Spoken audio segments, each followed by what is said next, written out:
But for now, let's talk about light. Ever talked about light? There are two ways to conceptualize light. The first one is as an electromagnetic radiation, or synchronized waves of electric and magnetic fields, just like radio or microwaves. In that sense, the word light is often used to describe the visible part of the electromagnetic spectrum visible by human sight. That's between 400 to 700 nanometers. However, light can also be conceived as a stream of photons, or tiny particles, consisting of one quantum of energy.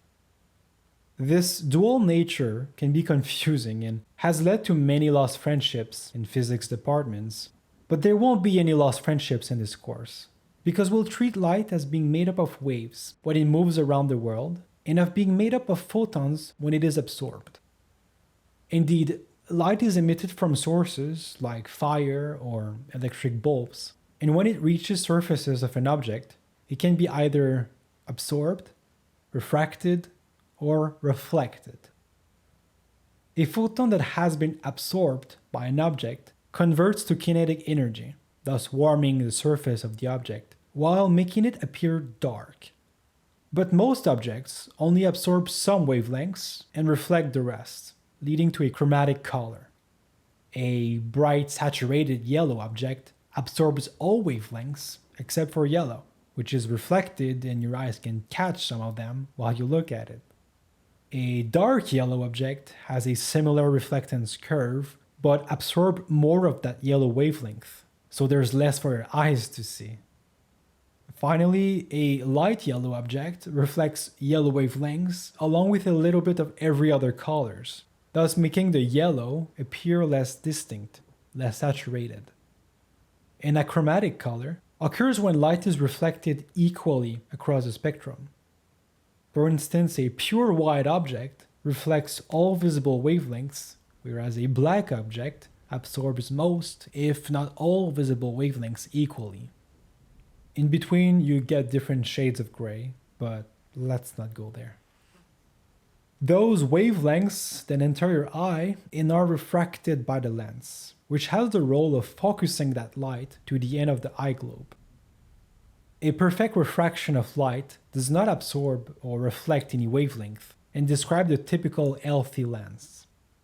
Unfortunately, after the age of 40, the proteins in the lens of your eye start to break down and clump together, and this can lead to an opacification known as a cataract. A partial transmission is also what happens when wearing sunglasses, where some visible and ultraviolet wavelengths are absorbed and reflected. Another example is water. Water obviously transmits visible light. That's why you can still see your gross toes through it. However, it absorbs the smaller microwaves and turns them into kinetic energy.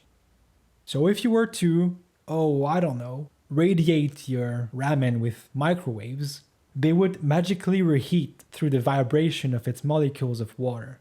But another material, say plastic, would transmit those microwaves, let them pass through, and make its surfaces relatively cool to the touch.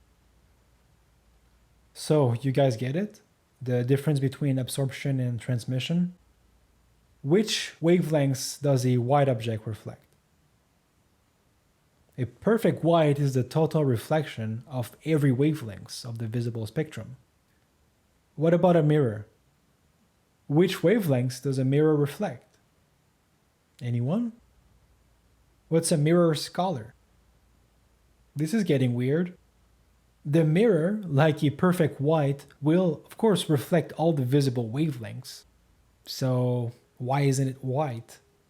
Because at the microscopic level, typical objects have rough surfaces, which cause reflections to be diffuse, because the photons scatter in many directions.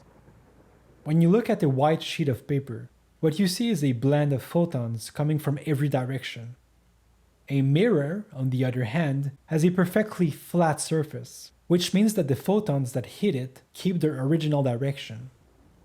When you look at your face through a mirror, there is no blending between the photons that bounces on your cheeks and those that bounces on your nose. The colors don't mix, there's no distortion. This is called a specular reflection. When you look at a rough surface, you see photons that come from every angle and that happen to reflect in the direction of your eyes, blending into a color. And here I thought colors were trivial. But really, the mix of wavelengths and their diffusion across different materials is extremely complex. Remember Minecraft? We were talking about the evolution of computer hardware. Well, modern graphics cards are just starting to be able to simulate enough of those photons in real time to render convincing realism. Usually, you can't really put into words what makes a scene realistic in another, more video gamey, because we do not often think about how photons bouncing on surfaces impact the coloring of their surroundings. But when you see the side by side, you can definitely tell what lighting simulation is more realistic. Okay, I feel I'm starting to send a nerdy vibe here, so let's take a break while I gather myself.